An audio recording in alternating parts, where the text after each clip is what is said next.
My phone rang as I was fixing breakfast for my younger brother, Eli.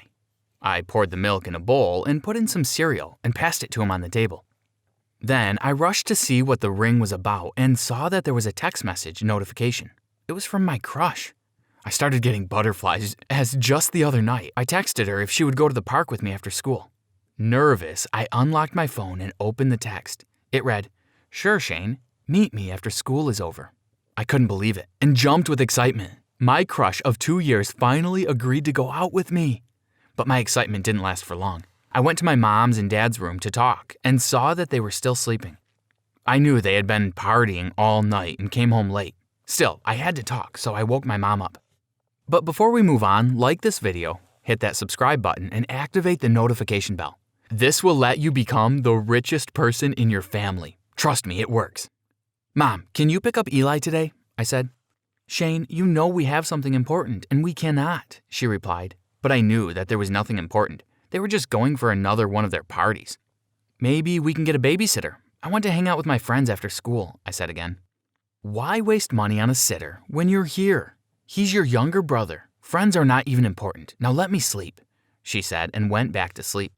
I was so disappointed. My parents had always been that way.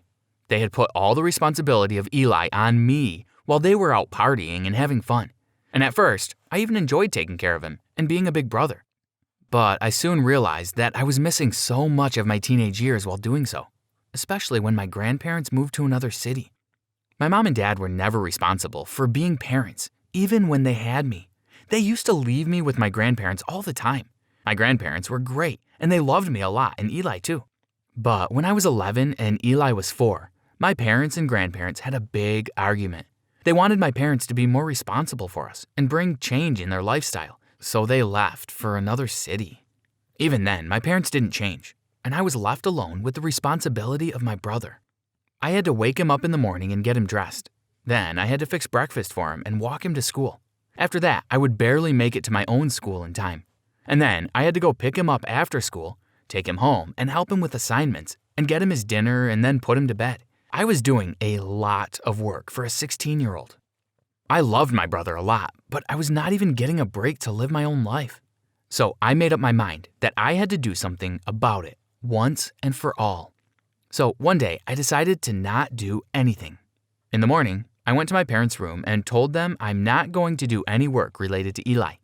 They were awake, so I assumed they heard me, so I headed out. After school, I went to the park and hung out with some friends. I returned home late and directly went to my room. Late at night, I could hear my parents coming into the house. They were out partying again, I thought, and went to sleep. The next day was a Saturday, so I decided that I would sleep all morning. But all of a sudden, I heard my mom scream out my name from downstairs. I pretended not to listen and kept on sleeping. Then I heard her storm into my room. "Shane, where's Eli?" she asked.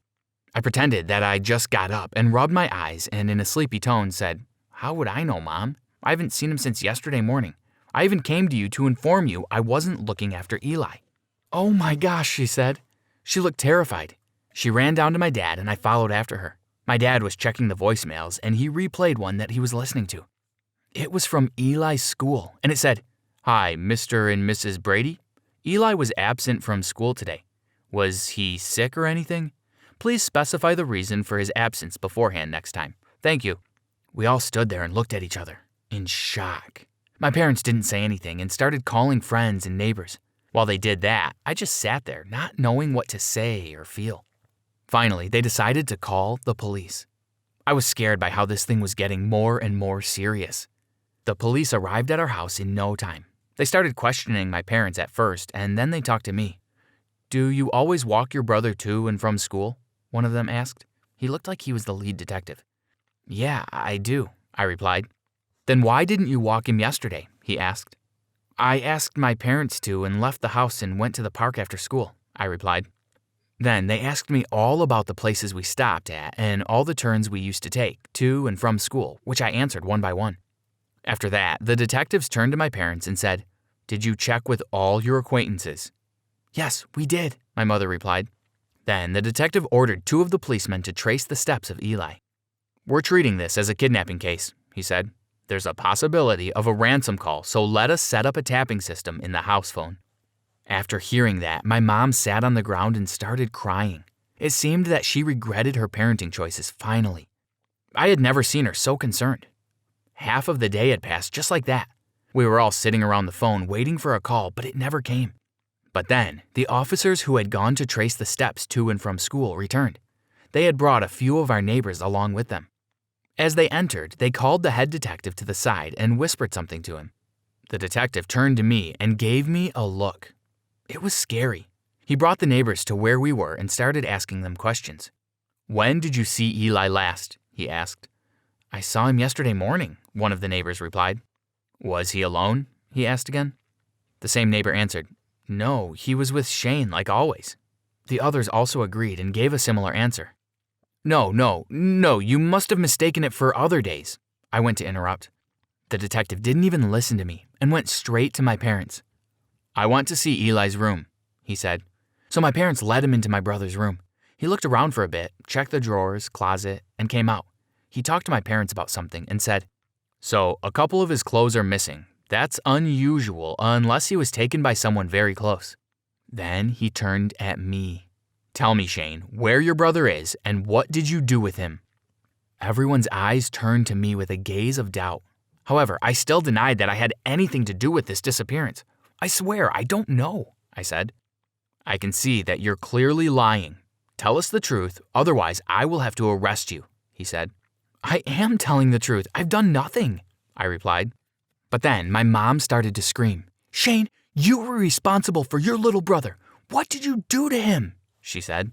My dad also didn't keep quiet. "What did you do? You are such a disgrace. I feel bad calling you my son," he said. I couldn't take it anymore. How dare he say that? "I feel bad having to call you my parents," I screamed. "And what do you know about responsibility?" I screamed back, almost crying. They couldn't say a word, but I kept going. "You should be ashamed of yourselves." Right then, the detective interrupted. "We are here to find Eli, so stop all this." All of us went quiet for a while. "Shane, I want the truth from you.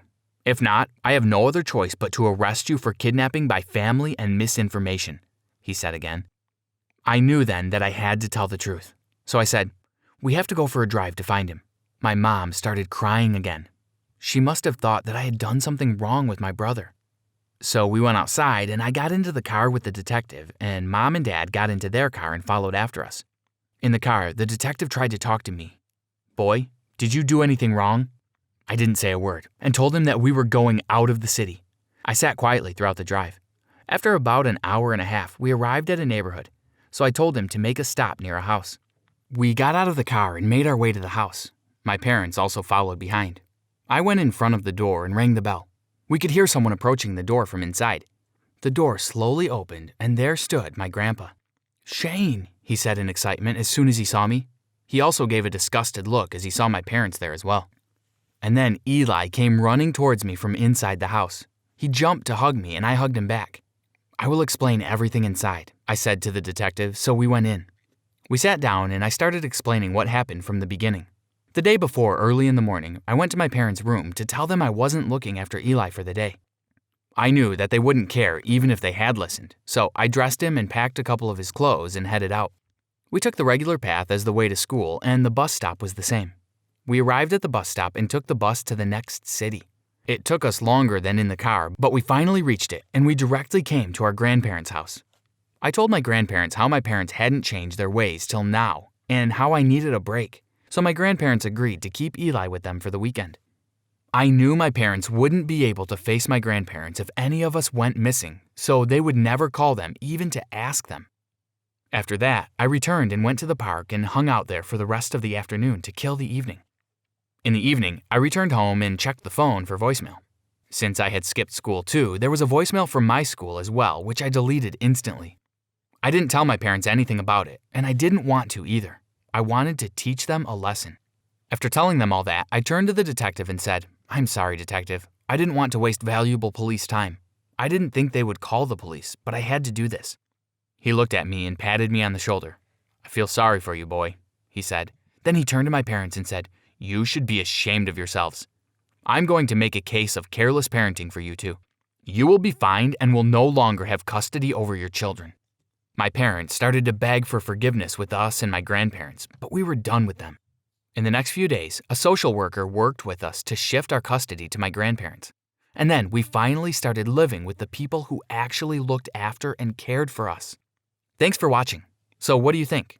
Are your parents the responsible type or the irresponsible ones? Let us know in the comments. Don't forget to subscribe and check out other videos on the channel.